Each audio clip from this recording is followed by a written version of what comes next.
Kalau Trump sih pinginnya ingin membeli TikTok dengan dana SWF. Itu seperti itu. Daripada kerja keras bikin perusahaan research software, kenapa nggak sih fokus rebutan tambang saja gitu? Dengan Danantara ini kita bagi, kira-kira per orang itu punya tabungan 40-an 5 juta rupiah per orang. Ya, paslah dengan utang per kapita. Karena Freeport ditugaskan untuk melakukan peran lobby di Amerika Serikat. Ini adalah mimpi masa lalu yang selalu tertunda. Pak Harto sudah membentuk Kementerian Negara urusan BUMN. Di Khasanah sukses, 1MDB collapse. Artinya begini Mas, the man behind the gun itu penting. Siapa yang mengelola penting. Kegagalan di PNG, di Libya, di Malaysia, itu karena politisasi. Ada yang masuk ikut cawe-cawe. Trust dari SWF lain, dari investor global itu akan menguap.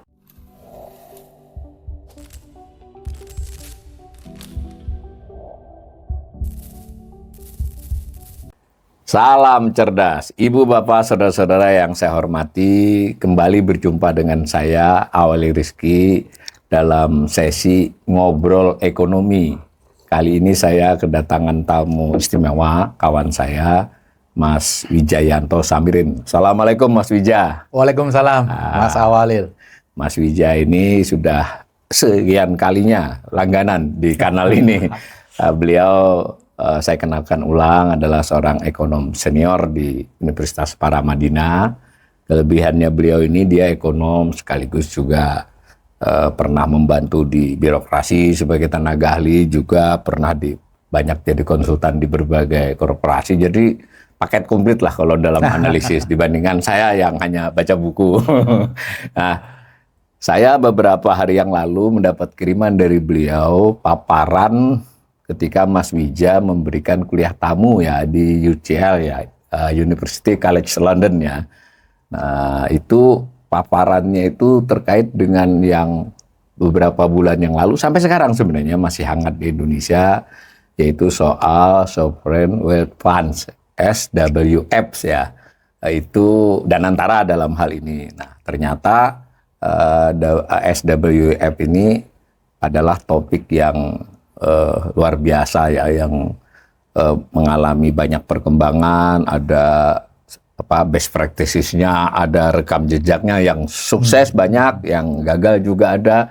Jadi saya baca paparan Mas Wija itu saya seperti baca, jujur aja nih Mas Wija, saya baca paparan yang kurang lebih 19 slide itu, wah ini saya baca 3 buku sekaligus. Alhamdulillah lah. Kalau begitu Mas Wija, ini kita kita coba berbagi kepada pemirsa. Saya sampaikan lagi nih buat para pemirsa yang mungkin belum lama bergabung. Kanal ini pada dasarnya adalah kanal literasi ya Mas Wija. Tidak bermaksud sombong, tapi untuk kawan-kawan yang sudah banyak tahu ya mungkin refresh. Pemirsa yang mungkin baru mengetahui topik-topik tertentu, mudah-mudahan sabar bisa melihat paparan-paparan di sini. Nah, nanti kita mengharapkan saya sudah baca paparannya beliau itu, saya menganggap kira-kira ini yang nanti kita akan tanyakan ke Mas Wija. Tentu urutannya terserah Mas Wija. Pertama kita pengen tahu tuh SWF itu sebenarnya makhluk apa sih Mas Wija? Lalu kan mesti setiap makhluk itu ada latar belakangnya, apalagi ini korporasi, ada latar belakang pendiriannya. Kan sebelumnya nggak ada, lalu ada. Lalu sejarahnya bagaimana? Kemudian setelah berkembang sedemikian rupa, saat inilah terutama beberapa tahun terakhir ini bentuknya, tipenya, jenisnya itu apa saja gitu. Kemudian saya tertarik itu nanti mungkin terserah Mas Wija di mana menjelaskannya. Kalau ada itu yang sebetulnya dapat manfaat, ini kan harus begitu lah ekonomi kan, karena meskipun secara umum kan semua aktivitas ekonomi itu dimaksudkan memberi manfaat kepada seluruh manusia, tapi dalam konteks analisis kan tentu siapa yang memperoleh kan lebih banyak, ukurannya apa kira-kira gitu. Lalu kan ada tadi yang contoh yang gagal dan berhasil, mungkin nanti diceritakanlah contoh yang berhasil lah, yang dulu baru nanti yang gagal. Nanti kalau gagal dulu kan jadi nggak enak kita dengernya. Nah, lalu yang berhasil tadi apa menurut analisis Mas Wija? Saya lihat di paparan itu tapi masih butuh penjelasan lebih jauh. Ada faktor kegagalan. Nah, ini pertanyaan paling serius, apakah Danantara itu termasuk dengan yang hal-hal begitu? Nah, bagaimana peluang keberhasilan? Tentu setiap keberhasilan juga ada risikonya, ada nggak risiko kegagalan Danantara? Kurang lebih itu ya pemirsa kita akan berbincang dengan Mas Wija. Nah, mungkin Mas Wija bisa kasih penjelasan umum dulu tentang SWF itu apa dan bagaimana latar belakangnya. Silakan Mas Wija. Ya, makasih Mas Awalil. Jadi kalau berbicara tentang SWF ini, ada perasaan optimis. Kenapa? Karena di ranah ini, di ranah SWF ini, Asia itu leading. Jadi SWF sukses itu banyak di Asia. Bukan di Amerika ya? Bukan. Bahkan SWF pertama itu di Asia, di Kuwait. Kuwait. Tahun 1953. Kemudian setelah itu ada begitu banyak SWF di Middle East yang muncul, kemudian baru menyusul Norwegia, kemudian di Asia. Oh, jadi Norwegia lebih belakang malah lebih ya? belakang. Itu baru tahun 1990. Kuwait sudah sejak 1953. Kemudian baru Australia, New Zealand, dan Amerika. Kalau federal government belum punya. Bahkan kemarin Trump baru punya rencana untuk bikin SWF. Ya agendanya, kalau punya SWF, artinya pemerintah punya dana yang bisa digunakan untuk hal-hal strategik. Kalau Trump sih ingin membeli TikTok dengan dana SWF. Itu punya Cina ya pada TikTok ya? Ya, karena Trump kan influencer suka sosmed. Nah, SWF ini sebenarnya sama dengan perusahaan investasi pada umumnya. Jadi menampung uang, diinvestasikan, mengharapkan return. Ketika kondisi susah, investasi itu bisa dimanfaatkan. Nah, SWF juga sama, hanya yang dikelola adalah aset dan kekayaan negara, pemiliknya adalah negara, institusinya adalah institusi negara. Jadi memang kenapa muncul di banyak negara Asia, khususnya produsen minyak, karena mereka memahami ketika harga minyak jatuh mereka kesulitan, ketika harga minyak tinggi mereka foya-foya. Sehingga kenapa Abu Dhabi bikin itu, Qatar bikin itu, Arab Saudi bikin itu, Iran bikin itu, kemudian Kuwait bikin itu. Sehingga ketika ada surplus penerimaan dari minyak atau gas, mereka bisa investasikan untuk masa depan ketika minyak habis atau ketika krisis, ini bisa dimanfaatkan. Norwegia itu baru mulai tahun 1990. Ketika mulai menerima nilai manfaat dari ladang minyak dan gas di Laut juga Utara. Dan karena penerimaan itu tidak pernah dipakai, selalu diakumulasi, sekarang menjadi SWF terbesar. Jadi ada buku yang menarik, Mas, yang pantas kita jadikan referensi. Ini teman-teman kalau ada waktu silahkan baca bukunya. Judulnya The Bottom Billion. Tulisan dari Paul Collier. Nah, dalam buku itu dia mengulas tentang kenapa negara bisa jatuh miskin. 1 miliar rakyat termiskin di dunia itu menjadi miskin kenapa? Karena 4 faktor. Nah, nanti SWF ini merupakan salah satu solusi di antaranya. Yang pertama, Mas, mereka terjebak dalam konflik masyarakat, civil war. Banyak contohnya. Perebutan kekuasaan lah ya. Perebutan kekuasaan. Dan buku itu juga mengupas negara dengan 3 suku yang dominan itu cenderung tidak stabil. Kalau 2 suku dominan cenderung stabil. Kalau diverse cenderung stabil.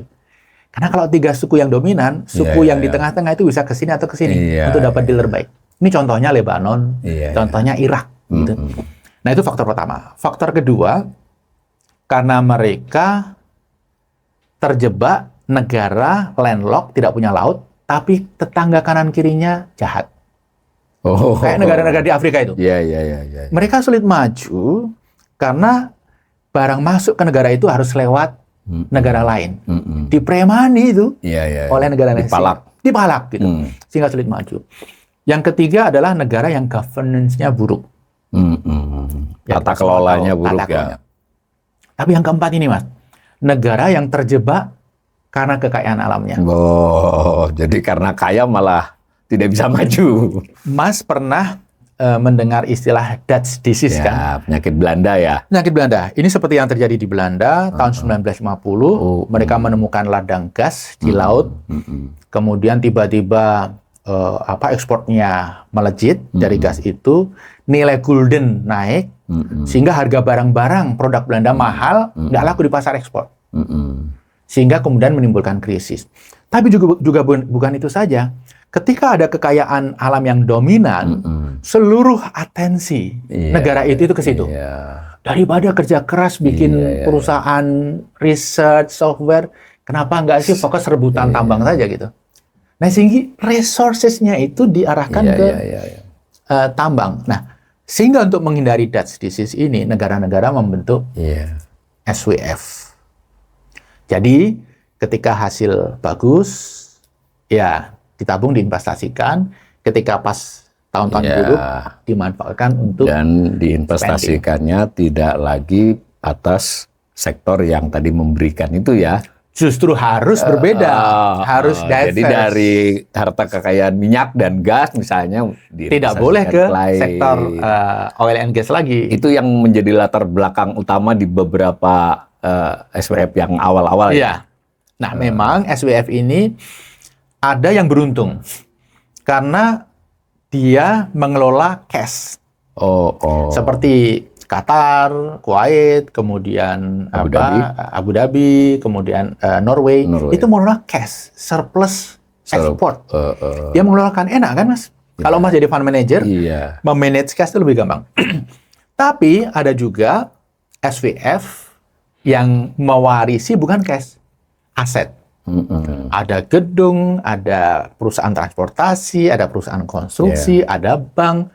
Tidak semuanya kondisinya bagus. Jadi memang asetnya gede, tapi dia tidak bisa begitu saja melakukan investasi. Karena walaupun asetnya gede, aset liquid yang bisa dia investasikan kecil.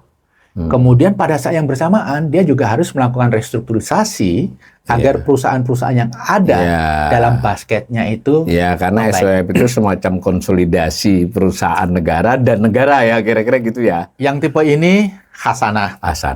Yang tipe ini Temasek. Tapi Temasek sukses mentransformasi perusahaannya sehingga perusahaan yang bermasalah justru menjadi motor pertumbuhan sekarang. Dan antara juga tipenya seperti ini situ. Itu kalau yang tadi itu dari duit minyak, dari duit gas ya, Norwegia, Abu Dhabi, Uni Emirat Arab tadi ya. Ya, itu lebih enak. Nah, Danantara menantang karena asetnya tidak dalam bentuk sesuatu yang liquid. Misalnya Mas, kemarin Danantara baru saja diinjek dana 450 triliun aset. Tapi bentuknya adalah kawasan GBK. Memang nilai asetnya kan gede itu. Tapi kan tidak bisa diinvestasikan, tidak bisa dijual. Mas lebih suka memanage 450 triliun cash atau aset? Cash lah, mudah kan. Pilihannya banyak jadinya. Pilihannya banyak. Jadi SWF memang asetnya bisa kita bandingkan, tapi masing-masing mempunyai tantangan-tantangan yang berbeda. Beberapa jenis SWF mempunyai tantangan yang lebih besar. Jadi prinsipnya, mungkin pemirsa dari uraian Mas Wija tadi, pertama kita ini cukup perlu kita ketahui bersama ya, SWF ini justru dimulai dari negara-negara Timur Tengah ya, bisa begitu, Timur Tengah dan Asia pada umumnya. Nah itu kebanyakan berbasis karena sumber daya alam, terutama sekali minyak dan gas ya, terutama sekali. Nah mereka sempat mengalami booming ya, labanya banyak. Ya biasa orang kaya kadang kan jadi nggak kekontrol penggunaannya. Nah tetapi kemudian mendapat pukulan dengan harga turun, naik turun lah. Ada kesadaran, nah untuk membuatnya menjadi semacam katalis ya. Artinya untuk menjaga naik turun ini dibuatlah SWF. Nah tadi kalau dihubungkan dengan teori, tadi ada buku yang dikutip Mas Wija ini pas. Sebenarnya buku itu kan tidak tentang SWF kan? Tentang Why Nation Failures ya. Kurang lebih begitulah mengapa negara-negara jatuh. Tapi pas dengan analisis ini. Nah, tetapi perkembangan selanjutnya dari SWF ini ada juga yang tidak berbasis sumber daya alam, tetapi berbasis memiliki beberapa BUMN, memiliki kekayaan negara kan dua toh. Nah, dibuatlah SWF. Contohnya tadi Temasek Singapura. Nah, nanti masing-masing ini ada perkembangannya. Nah, pertanyaan berikut Bu dari sisi saya dalam konteks yang sumber daya alam dulu, Mas. Itu hasilnya bagaimana secara umum aja? Dia kan tadi ngelola tuh. Ada nggak manfaatnya yang kelihatan buat Saudi Arabia, Uni Emirat Arab ya? Abu Dhabi itu Uni Emirat Arab ya. Ya. Nah, itu gimana, Mas? Ya, sebelum ke sana melanjutkan sedikit diskusi yang tadi. Jadi memang kemudian muncul SWF yang tipenya non-commodities. Oh, istilahnya non-commodity Ya, dan tadi ada SWF commodities, Iya, ada iya. SWF non-commodities. Perbandingannya jumlahnya kurang lebih yang gede-gede. Lebih banyak yang commodities. Oh, banyak yang Iya. commodities. Tetapi tren kedepannya itu yang non-commodities makin dominan jumlahnya ya, pertumbuhannya. jumlahnya. Karena gini Mas, yang dikelola itu kan surplus dari penjualan minyak dan gas. Itu iya. yang komoditis, Yang komoditis. batu bara dan Iya, sebagainya. Tapi yang muncul akhir-akhir ini adalah negara-negara yang mengalami surplus perdagangan. Oke. Negara-negara yang mengalami budget surplus. Nah, surplus ini dikelola.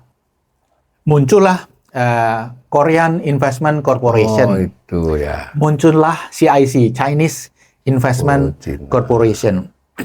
Muncullah Singapura, di ya. Singapura, GIC. Mereka mengelola surplus bukan dari sumber daya alam, tapi surplus anggaran. Nah, makanya trennya sekarang di negara-negara Asia muncul yang mengelola surplus anggaran ini. Termasuk surplus BUMN mereka nggak? Oh iya. Oh, jadi BUMN dan anggaran. Betul. Ada yang digabungin sih ya? Betul. Nah, itu dari sisi jenisnya, komoditis dan non-komoditis. Non-komoditis, dua jenis Bisa ya? juga dipilah berdasarkan penugasan. Ada SWF yang penugasannya adalah return. Pokoknya mencari return semaksimal mungkin. Kalau bisa tidak boleh invest di negara tersebut. Norway, itu SWF-nya dilarang invest di Norway. Iya. Kuwait dilarang invest di Kuwait untuk portfolio manajemen, risk management.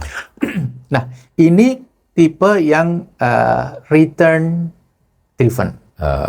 Ada tipe yang kedua, dual mandate. Yang tadi itu pokoknya yang penting menghasilkan Ya. 6, 7%, 8% gitu Pokoknya ya. return tertinggi. Return tertinggi. Nah, yang kedua, yang dual mandate, menghasilkan return, nggak perlu tinggi-tinggi, tetapi ada tambahan tugas strategik. Oh. Misalnya, menarik investasi ke dalam Iya. Oh, jadi negeri. kayak agent of development gitu ya, agen pembangunan. Nah, ini yang dilaksanakan oleh beberapa SWF baru di Asia, misalnya Korea, Cina. Cina juga begitu Iya, CIC begitu. Dan antara juga dual mandate. Maunya begitu. Khasanah, kemudian Temasek. Khasanah itu 70% investasinya di Malaysia. Justru menarik dari luar untuk investasi di Malaysia.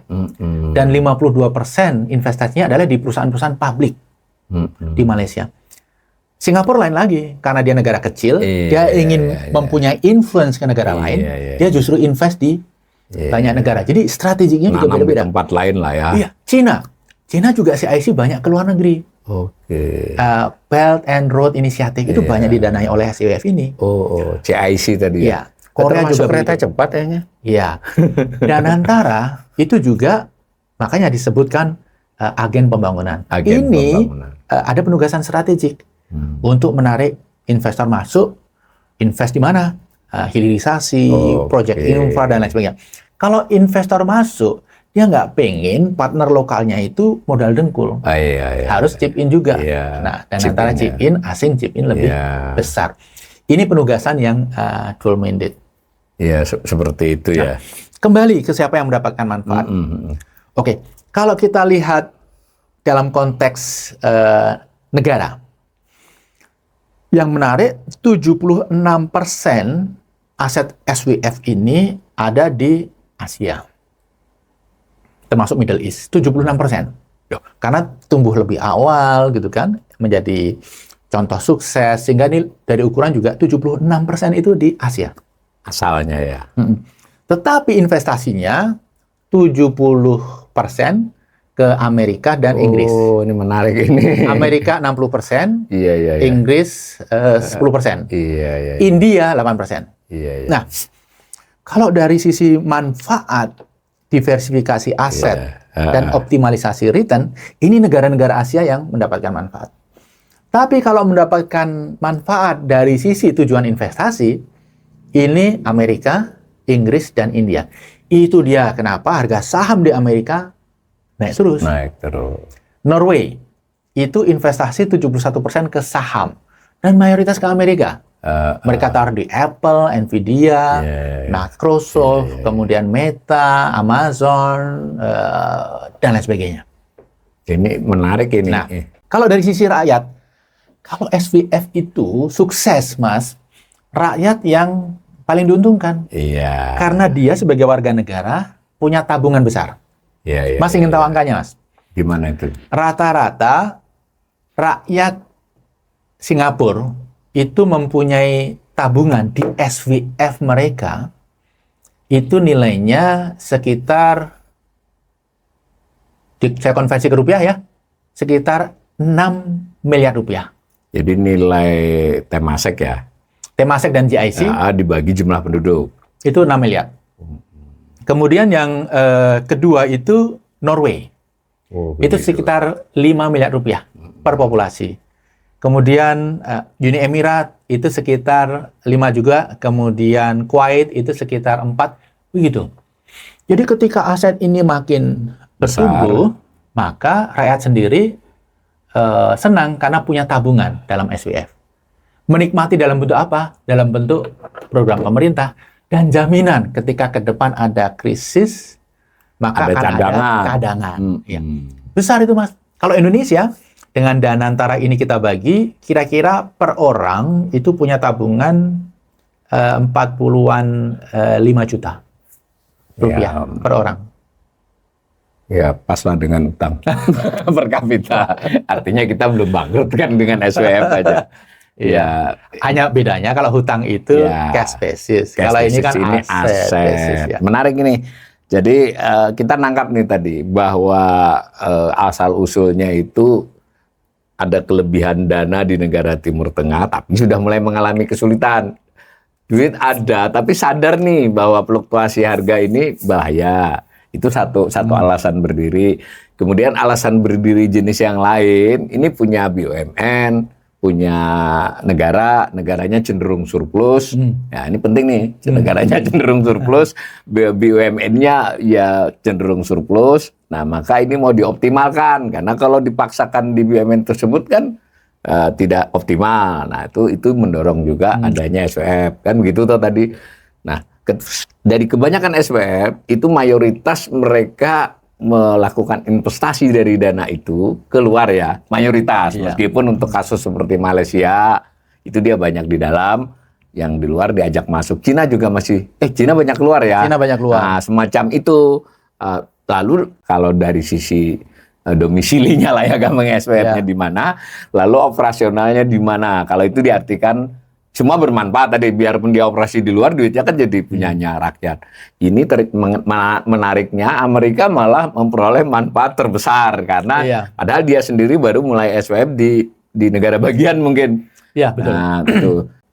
Kalau keseluruhan, kalau saya ini jadi nangkap ini, mudah-mudahan kalau nanti salah dikoreksi Mas Wija, berarti SVF ini kan ya sama dengan pengelola dana investasi lainnya ya. Misalnya saya hedge fund gitu kan ngumpulin duit tapi dari private ya, ada juga sih negara. Kemudian bisa juga saya fund manager kan gitu, tapi ini SVF kan bentuknya. Itu kalau kan dunia ini kan ada aliran modal tuh Mas, ada yang banyak diomong-omongin kemarin kan, nah salah satu yang beken kan Ray Dalio itu ya. Ada siapa, Paul Singer saya dengar dulu, Soros pernah disebut-sebut juga. Nah kalau secara industri, yang dana kelolaan SVF dengan yang lain-lain ini perbandingan seperti apa? Wah, kalau kita lihat dana kelolaan industri, SVF ini hanya 4,5% dari sekian total triliun dolar. Dan SVF sendiri total sekitar 12,7 triliun dolar. 12,7 ya kelolaannya ya. Itu kira-kira 10 GDP kita. Oh iya. 12,7 triliun US dollar itu total SVF. Itu hanya 4,5% dari total aset. Yang paling banyak masih mutual fund, reksadana. Mutual funds ya. Kemudian yang kedua dana pensiun. Dana pensiun. Kemudian asuransi. Asuransi. Kemudian SWF. Kemudian ada Redalio, private equity, hedge fund, Farallon Capital itu di situ. Gitu. Nah, memang saya ingin meng-highlight, Mas. Saya mendalami hampir seluruh SPF di dunia. Oke. Dan ternyata kalau kita berbicara transparansi, yang disebut transparan di level SWF, itu kalau di private sector itu nggak transparan. Karena begini, mayoritas SWF itu tidak mendisclose asetnya diinvestasikan dalam bentuk apa. Di mana, kapan masuk, return-nya berapa. Umumnya mereka hanya mendisclose berapa total aset, di sektor apa saja background-nya, negara breakdown-nya aja. Jadi gelondongan, bukan per aset. Bukan per asset allocation. Yang cukup transparan adalah Temasek. Dia masih lebih transparan company-nya, dia invest di mana saja. Yang paling transparan itu Norway. Oke. Dia betul-betul seperti mutual fund itu. Kayak dana pensiun aja dia. Iya, dia beli ini kapan, nilainya berapa, returnnya berapa, itu ada. Nah, mayoritas SWF itu investasi tidak langsung. Mereka melalui SoftBank, mereka melalui ada partnernya mitranya. Mereka melalui private equity atau hedge fund gitu. Ada beberapa yang dia investasikan langsung. Nah, lewat ini juga negara-negara membeli pengaruh. Kenapa negara seperti Qatar yang kecil itu pengaruhnya global? Karena dia bisa invest di perusahaan-perusahaan strategik negara itu. Ya, bisa dia pindah juga. Produsen senjata di Amerika, Qatar invest, Singapura invest. Perusahaan besar-besar di Cina, Singapura invest, Qatar, kemudian Uni Emirat Arab invest. Jadi kalau kita berbicara manfaat return, uang tadi, pengembalian investasi, imbal balik investasi. Tapi manfaat strategik itu sebenarnya buying power. Ada negara yang mempunyai tim lobby untuk mempengaruhi kebijakan negara besar seperti Amerika. Israel kita tahu kan, mereka establish tim lobby. India kita tahu. Tapi banyak negara yang lobbynya itu indirect. Dia invest di perusahaan-perusahaan yang punya link kuat ke pemerintah. Kalau ada kepentingan apa-apa, perusahaan ini yang lobby. Seperti Indonesia pernah melakukan itu. Kenapa Pak Harto memberikan deal yang sangat lukratif ke Freeport? Karena Freeport ditugaskan untuk melakukan peran lobby di Amerika Serikat. Ya kan Henry Kissinger, chairman Freeport waktu itu. Jadi Pak Harto sudah cerdas waktu itu, walaupun dealnya secara ekonomi kita rugi, tapi faktanya banyak lobby-lobby pemerintah Amerika dilakukan oleh tim lobby ini. Begitu. Jadi SWF itu ada potensi berperan seperti itu atau sudah terjadi? Sudah terjadi. Kalau nanti kita diskusikan kemana saja sih Temasek invest? Dia invest di BlackRock, dia invest di perusahaan Amerika yang tidak terkait dengan Singapura, dia invest di perusahaan-perusahaan Cina, begitu. Ya ini untuk membeli influence. Apalagi Qatar, kemudian Arab Saudi. Trump datang ke Arab Saudi itu yang melakukan lobby siapa? Raja Arab? Saya rasa bukan. Tapi korporasi yang mana kerajaan Arab banyak melakukan investasi. Banyak perusahaan-perusahaan strategis di Amerika. Jadi ini saya tangkap nih kalau salah dikoreksi Mas. Jadi ini si SWF ini kan menghimpun dana. Tadi asal-usulnya sudah kita jelaskan.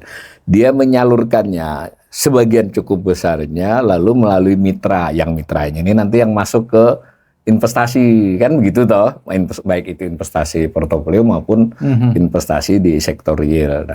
Nah, kata penilaian Mas Wija tadi, duit yang ditaruh ke perusahaan-perusahaan ini cukup besar sehingga bisa menjadi instrumen tidak hanya ekonomi tapi juga instrumen kebijakan. Jadi bisa jadi dia tetap pada mengacu kepada mendapatkan return hasil yang lumayan tinggi, tetapi juga pada saat bersamaan juga ada pengaruh. Mungkin ini juga rahasianya kenapa Singapura sekecil itu punya pengaruh. Bisa jadi ya. Seperti itu. Nah, kalau melihat ini kan gambarannya oke banget nih Mas SWF ini ya. Ya. Artinya landasan teorinya ada, kemudian sejarah berdiri dan kesuksesannya juga tampak. Nah, tetapi nanti kita kembali ke yang sukses. Kenapa kok ada yang gagal? Karena ya sebenarnya sama saja dengan perusahaan investasi umumnya ya. Ada yang sukses, ada yang gagal.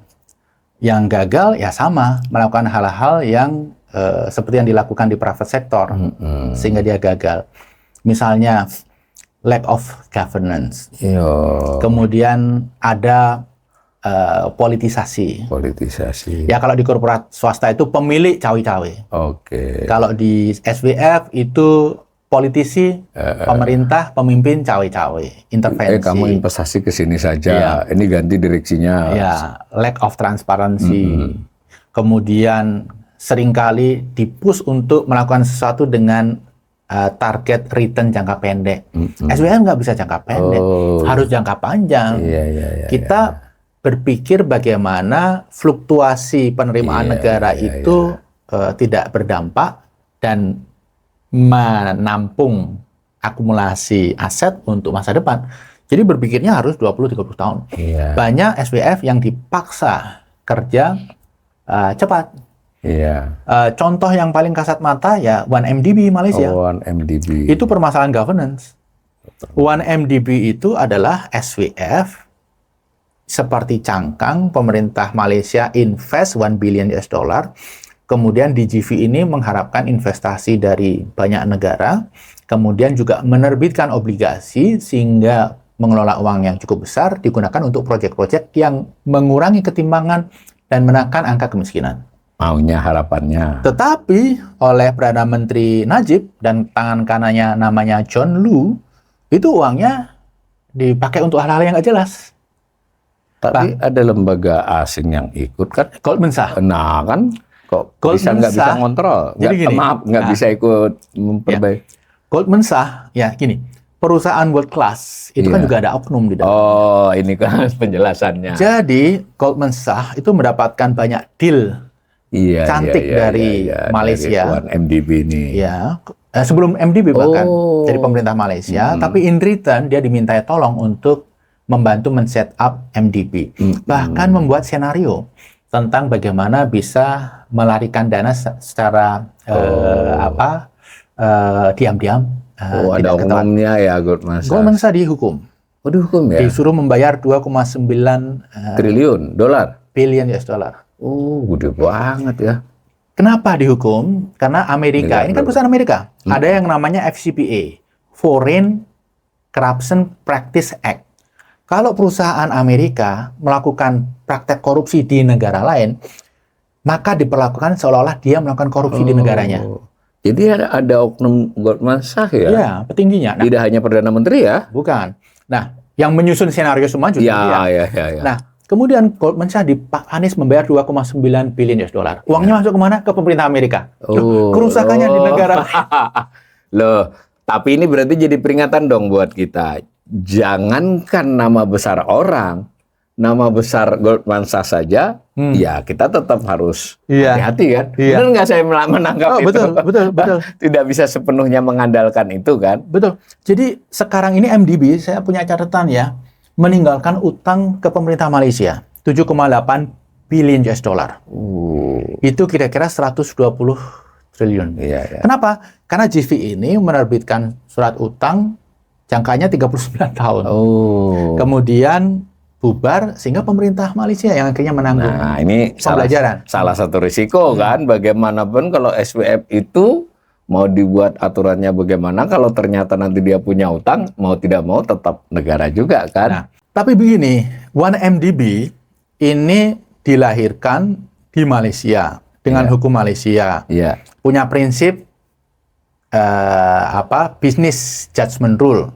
Punya prinsip kerugian investasi bukan kerugian negara. Sama dengan yang dipakai oleh Danantara. Sama dengan yang dipakai oleh Hasanah. Tetapi Hasanah sukses. Danantara 1MDB collapse. Tapi ketika terjadi negara ikut nanggung juga toh. Ikut nanggung. Artinya begini, Mas. the man behind the gun itu penting. Oke. Siapa yang mengelola penting. Iya. Khazanah dikelola oleh profesional. Iya. 1MDB itu one man show. Perdana Menteri Najib itu Cawe-cawe. orang pusat, top leadership yang memutuskan banyak hal, termasuk memilih Jajaran pengelola. Iya, termasuk ikut berbicara kemana diinvestasikan.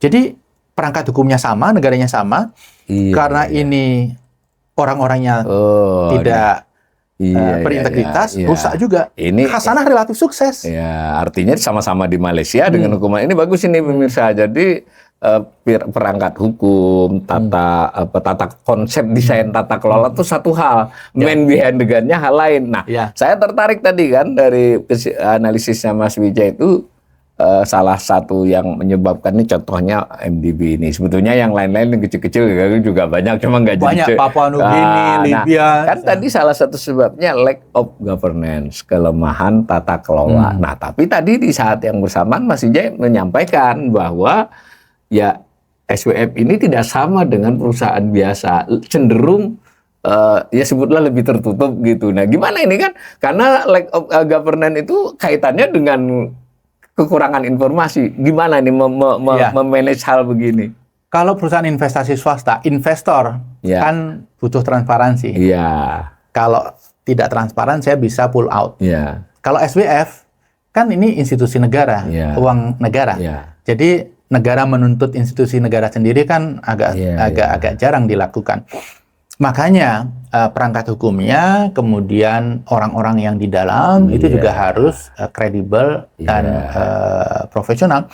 Tapi tadi kita memberi contoh 1MDB, nggak fair ya kalau kita tidak mengambil contoh yang sukses di Malaysia. Di Malaysia. Ini Khazanah ini cukup sukses. Jadi sejak dia dibentuk itu returnnya sekitar 5,3% per annum. Itu cukup bagus. Ya, untuk Malaysia. Karena orientasinya tidak hanya return, tapi juga strategik. Agen pembangunan tadi ya dia. Tapi Mas bisa lihat tuh, perusahaan-perusahaan kelapa sawit Malaysia yang masuk ke Indonesia itu banyak sidik jarinya Khazanah.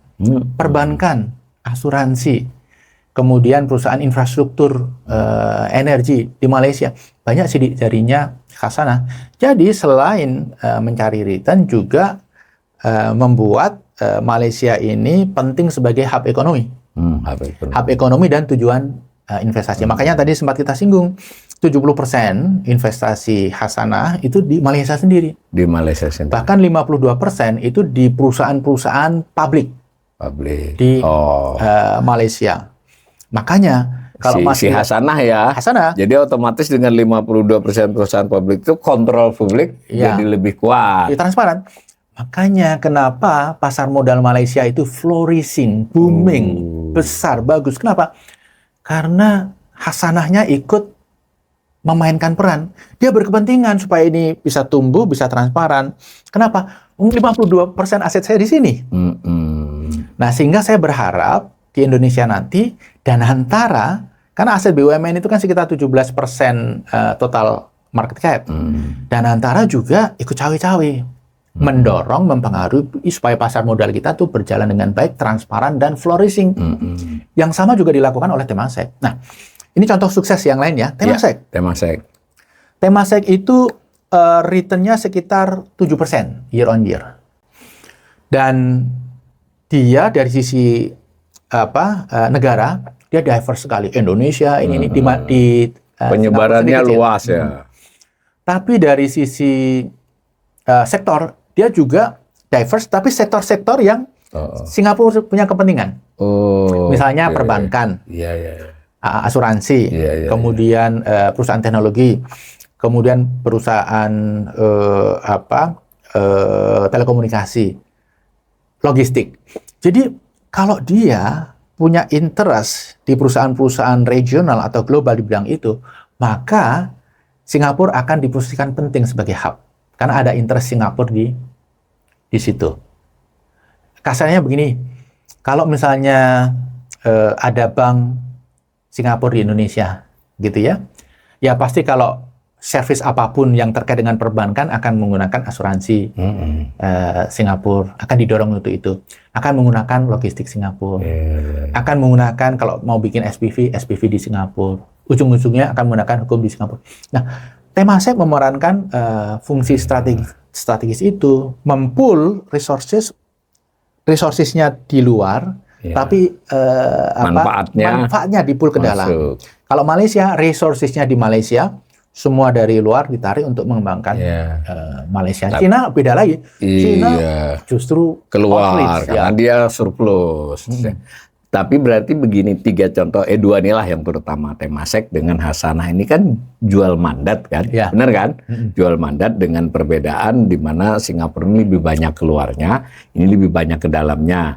Kalau Malaysia ini banyak di dalam, tapi kemudian menarik yang luar masuk untuk memperkuat. Ya ibaratnya saya memulai nih atau saya ikut di sini sehingga yang lain nyaman kan. Saya tidak modal dengkul.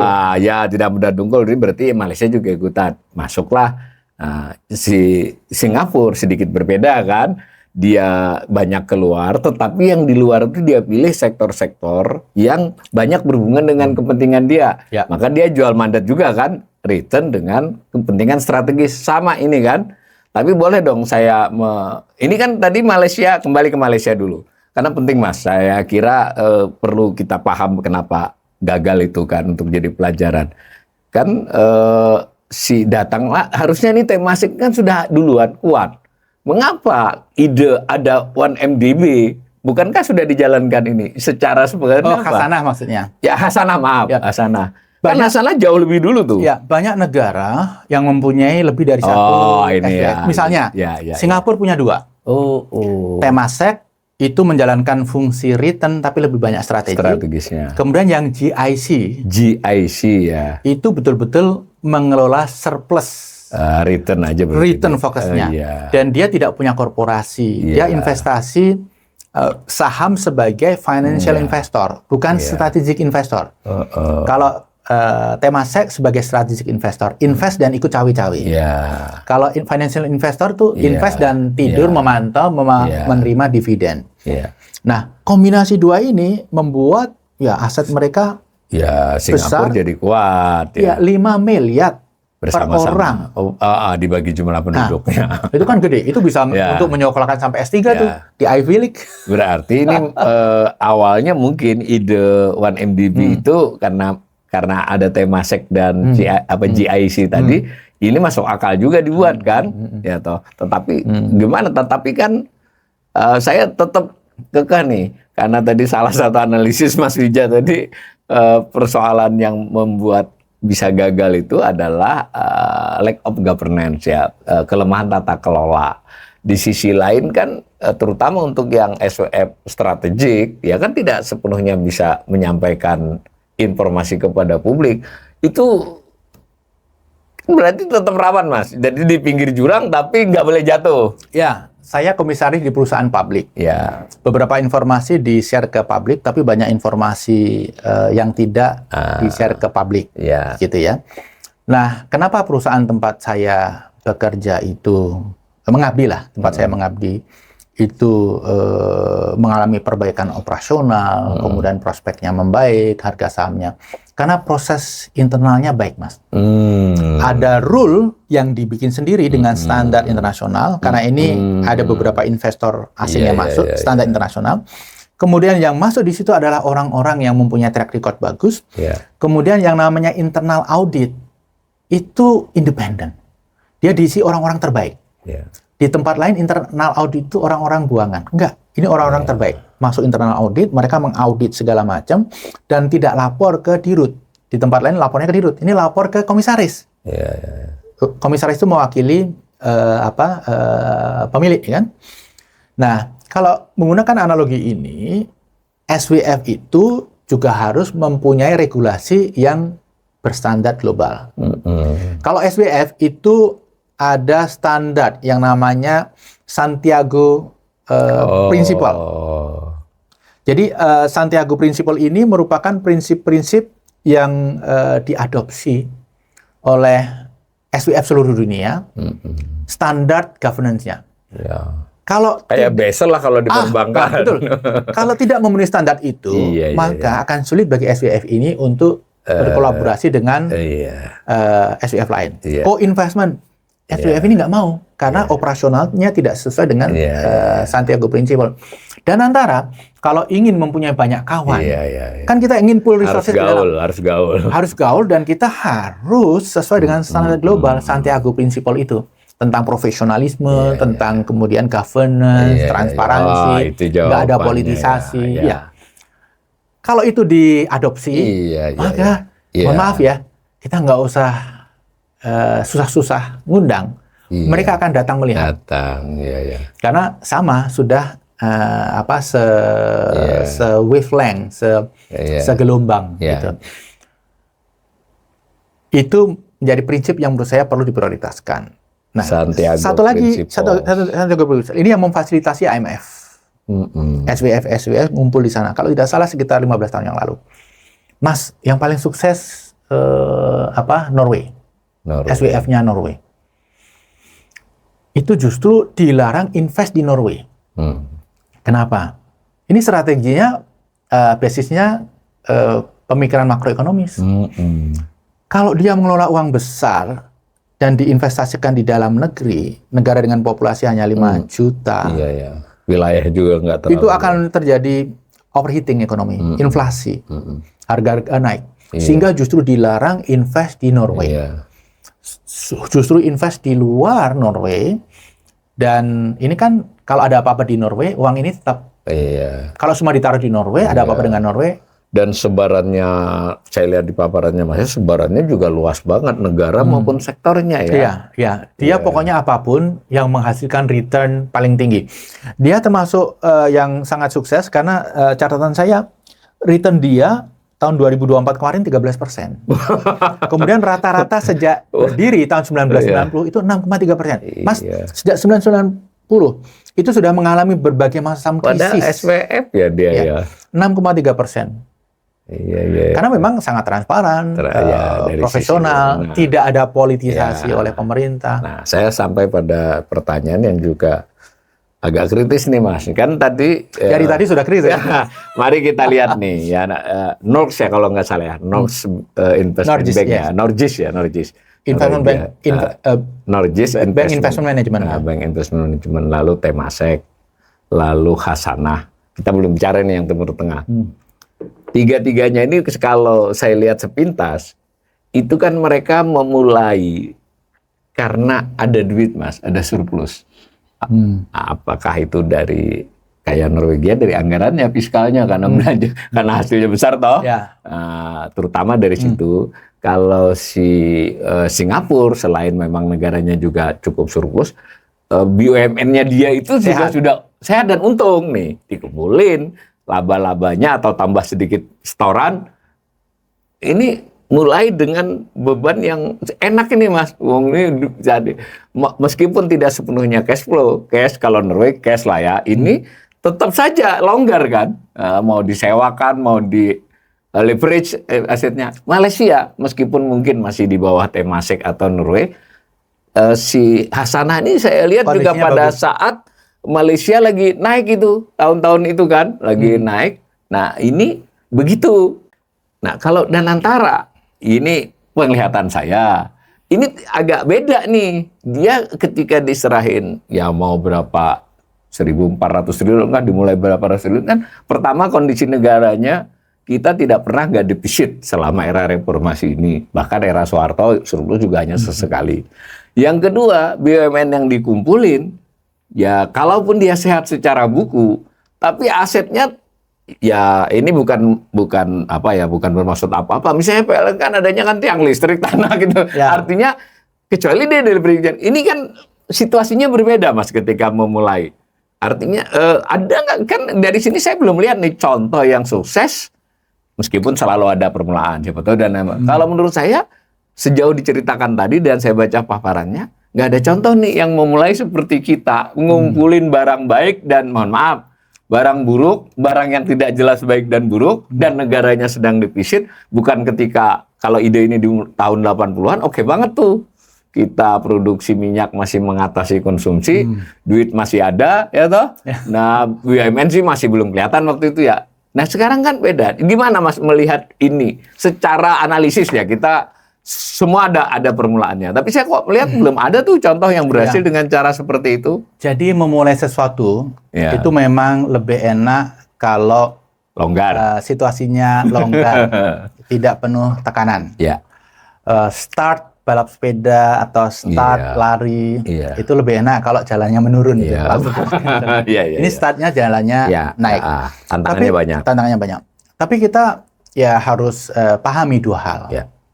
Yang pertama, kondisi aset-aset ini sekarang kalau dibiarkan as if tanpa Danantara itu kan juga lebih buruk lagi. Kemungkinan justru lebih buruk. Iya, lebih buruk. Dengan adanya Danantara ada potensi lebih baik. Itu yang pertama ya. Nanti kita bisa bahas detailnya, lebih detailnya lagi tentang kualitas aset, likuiditas dan lain sebagainya. Tapi yang tidak kalah penting, ini adalah mimpi masa lalu yang selalu tertunda. Jadi Mas, kalau Mas buka koran lama, itu tahun 97, itu Pak Harto sudah membentuk Kementerian Negara urusan BUMN. Yang namanya Kementerian Negara itu kementerian kecil, yang memang didesain untuk didissolve setelah Indonesia Incorporated terbentuk. Itu 97. Jadi sudah dipikirkan, walaupun terlambat ya, karena Temasek itu 90-an. CIC 90-an juga. Tadi kalau pas kita banyak duit kan enak tuh idenya.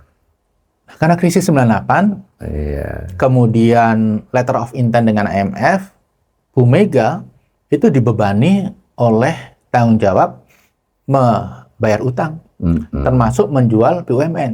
Ini komitmen letter of intent. Sehingga pada zaman Bu Mega, itu yang terjadi adalah divestasi. Divestasi bukan mengkonsolidasikan, malah jual. Indosat dijual, kemudian banyak hal. Ada privatisasi, IPO gitu ya.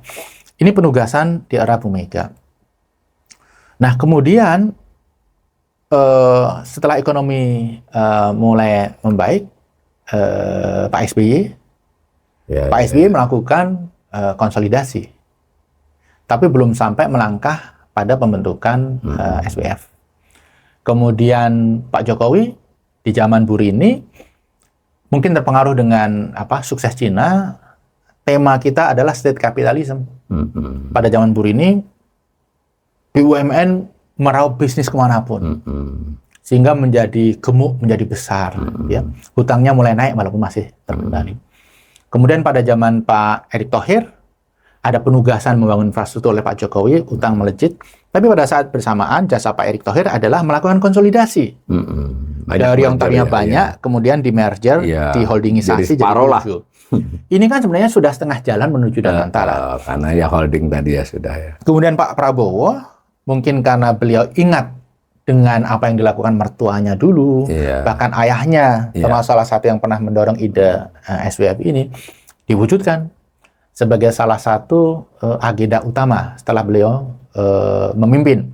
Nah, sayangnya memang timingnya pada saat ekonomi Indonesia sedang sulit. Tapi situasinya tidak ada Danantara pun sulit. Jadi ada Danantara, ada yang mengatakan nanti lebih parah. Iya, tapi juga ada peluang lebih bagus. Yang kedua, ini adalah mimpi panjang yang tertunda. Jadi kombinasi dua hal tersebut, menurut saya, kelahiran Danantara itu tidak bisa dikatakan tepat waktu. Tapi ini takdir.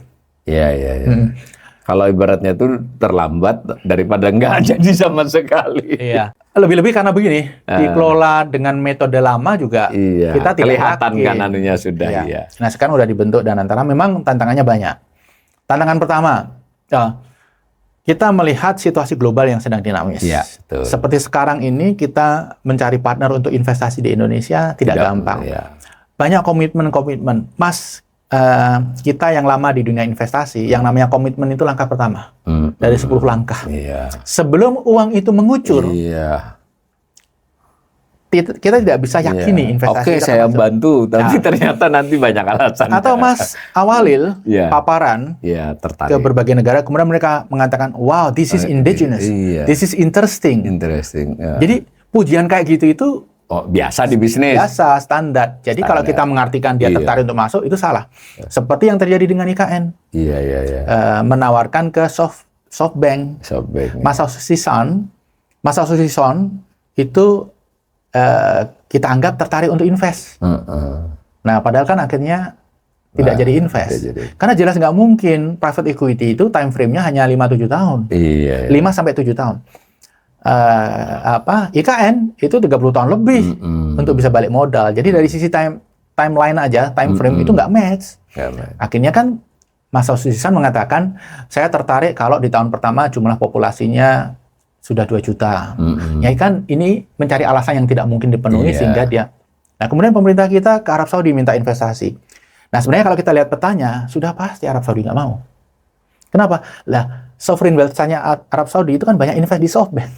Iya. Dia mengikuti analisis yang SoftBank dong. Iya.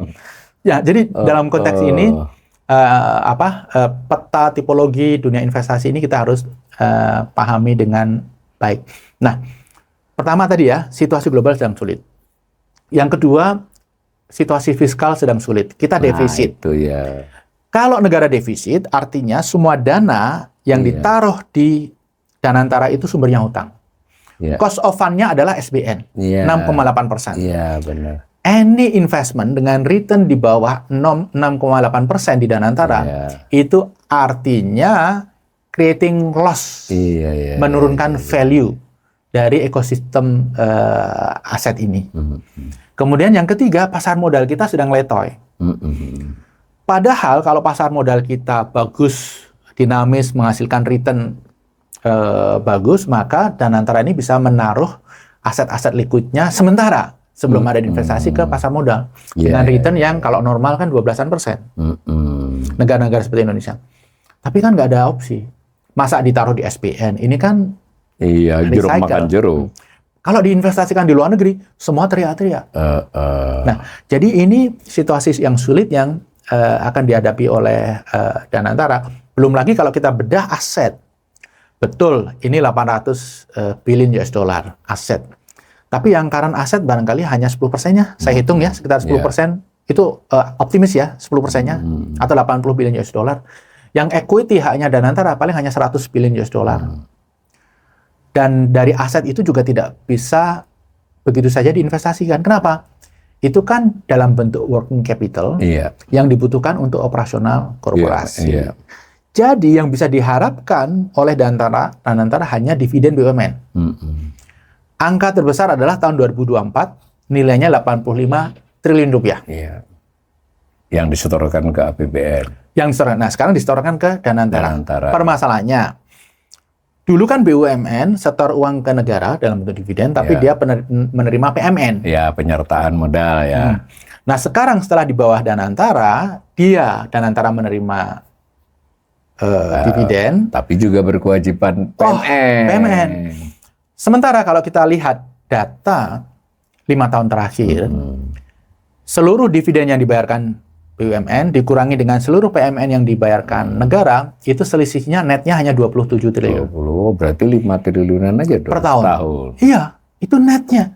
Jadi Danantara sebaiknya tidak overestimate tentang kemampuan keuangannya, karena tidak boleh berpikir dividen saja, harus berpikir net dividen.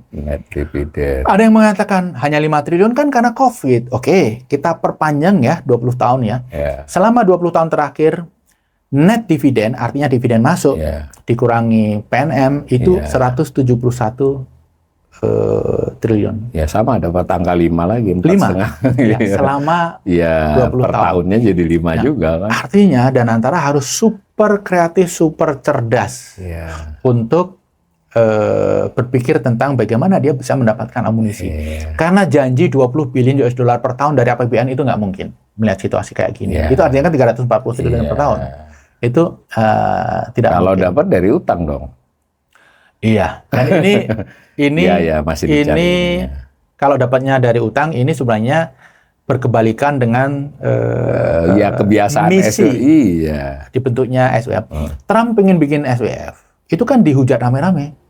Negara defisit kok bikin SWF. Itu kan makanya pertanyaan saya tadi kan itu. Iya. Nah makanya Danantara tidak boleh hanya fokus ke return, perbesar dampak ekonomisnya, strategiknya. Saya usul harus ada yang menghitung itu. Ekonom, ahli analisis keuangan yang menghitung return keuangan, dan ekonom yang menghitung manfaat ekonomi. Ya, kalau manfaat ekonomi itu kan ada soal multiplier effect, soal penciptaan lapangan kerja. Karena nanti pasti akan ditagih setelah 2 tahun, 3 tahun. Manfaatnya apa? Bisa dilaporkan. Manfaat-manfaat itu, gitu. Pengalaman di Formula E ya. Kebetulan waktu itu saya ditugaskan Mas Anies untuk membantu Formula E di Jakarta. Kita bikin analisis manfaat keuangan dan manfaat ekonomi dan manfaat strategis. Manfaat keuangan kita dapat return berapa, manfaat ekonomi multiplier efeknya berapa, manfaat strategis kita di cover oleh berapa media, kalau di monetize nilainya berapa. Jadi ini harus dilakukan. Ini PR yang menurut saya urgent bagi Danantara untuk membentuk tim ini. Dan dalam tim independen yang menghitung. Dalam hal ini kan mesti transparan. Tadi yang boleh sedikit tertutup itu kan ketika menyangkut detail-detail, menyangkut keamanan investasi, pilihan cepat.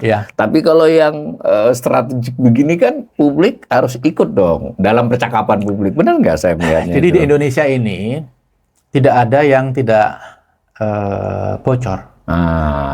Transparan pun akhirnya bocor. Si A kemana, kapan, naik mobil apa, ditemanin apa aja jadi public knowledge kan. Jadi memang sebisa mungkin ya transparan. Hal-hal yang tidak boleh transparan itu misalnya punya rencana mengakuisisi kemudian dengan interest ini, dengan sumber dana ini itu harus itu kan namanya aksi korporasi ya. Aksi korporasi harus dijaga. Karena kalau itu bocor, kemungkinan besar gagal atau jadi mahal. Ini ya. Jadi pemirsa, Mas Wija, saya kira cukup bijak ini. Sudah bercerita kepada kita tentang apa itu SWF, bagaimana sejarah perkembangannya, kemudian contoh yang berhasil, contoh yang gagal, bukan soal mencontohkan kasusnya, tetapi kita mencari pelajaran dari itu. Sehingga kita, karena kita mau punya Danantara, bukan mau punya, sudah punya Danantara, itu menjadi pelajaran pada kita. Nah, lalu kita tadi juga sudah dapat clue-clue yang menarik dari Mas Wija. Jadi masing-masing SWF ini memiliki karakteristik ya. Secara umum ada karakteristiknya. Bahkan sudah ada semacam prinsipal ya, best practices-nya, acuan kode etiknya itu yang namanya Santiago Principle, mirip dengan Basel kalau di perbankan. Itu mestinya Indonesia harus merupakan bagian dari itu. Terlepas dari Danantara tadi, untuk sementara Mas Wija melihatnya timingnya sih tidak terlalu tepat, bukan tidak tepat, tidak cukup tepat, tetapi ini ide yang sudah berjalan lama dan ya kalau ditunda-tunda lagi mungkin akan lebih buruk. Maka ide ini cukup baik. Nah, sekarang bagaimana ide cukup baik di situasi yang kurang tepat ini di manage ya, supaya kurang tepatnya itu bisa diatasi. Kira-kira begitu tadi kita nangkap semua. Nah, maka kita butuh closing statement, terutama sekali dengan rekomendasi terhadap Danantara. Gimana, Mas Wija? Beberapa bulan yang lalu, kita semua, Indonesia itu di persimpangan jalan. Apakah akan go ahead dengan SWF atau tidak? Nah, kita sudah menentukan go ahead dengan SWF yang namanya Danantara. Jadi, ini langkah bagus, minimal kita sudah punya pilihan. Nah, yang paling penting kita harus mengawal pilihan tersebut. Kalau diizinkan untuk memberikan masukan, dan kebetulan saya sudah dalam rangka menyiapkan materi untuk UCL, saya mendalami hampir seluruh SWF, saya mengusulkan Danantara meniru contoh sukses dari banyak SWF tersebut. Ada beberapa prinsip. Yang pertama, SWF harus mempunyai investment policy yang jelas. Arahnya kemana, do and don'ts-nya. Jadi investment policy-nya harus solid dan jelas. Kemudian yang kedua, SWF harus mempunyai long term horizon. Jangka panjang. Tidak bisa hanya 2 tahun, 3 tahun, 5 tahun, tapi puluhan tahun. Karena nature SWF itu adalah long term. Kemudian yang ketiga, harus dikelola oleh profesional. Saya cukup happy dengan tim yang mengelola ini. Banyak teman-teman saya yang saya akui mereka adalah profesional termasuk yang baik di bidangnya. Kemudian yang ketiga, tidak boleh ada politisasi. Kenapa? Karena contoh kegagalan di PNG, di Libya, di Malaysia, itu karena politisasi. Ada kepentingan politik yang masuk ikut cawe-cawe. Nah ini jangan sampai ada politisasi.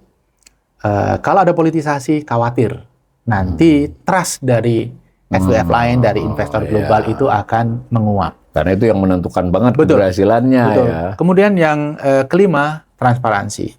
Tapi begini, jangan kita berharap transparansi SWF itu sama dengan transparansi perusahaan swasta. Atau dengan Saya APBN sudah misalnya. kumpulkan data-data hampir seluruh SWF dunia yang betul-betul transparan hanya Norway. Temasek pun transparansinya sangat terbatas. Kemudian usulan terakhir, teman-teman yang mengelola SWF ini nanti akan dituntut oleh publik atas kepercayaannya. Yang pertama, return on investment-nya berapa?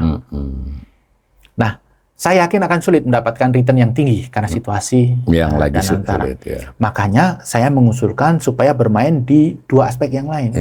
Aspek manfaat ekonomi dan aspek manfaat strategis. Berapa banyak multiplier efek yang diciptakan. Aspek strategis, bagaimana Danantara bisa membuka peluang bagi Indonesia untuk menarik investasi strategis, untuk bermain di level global, untuk bisa mempengaruhi pengambilan kebijakan di negara lain. Nah, 3 hal itu saya usul harus disiapkan sejak sekarang oleh tim yang independen.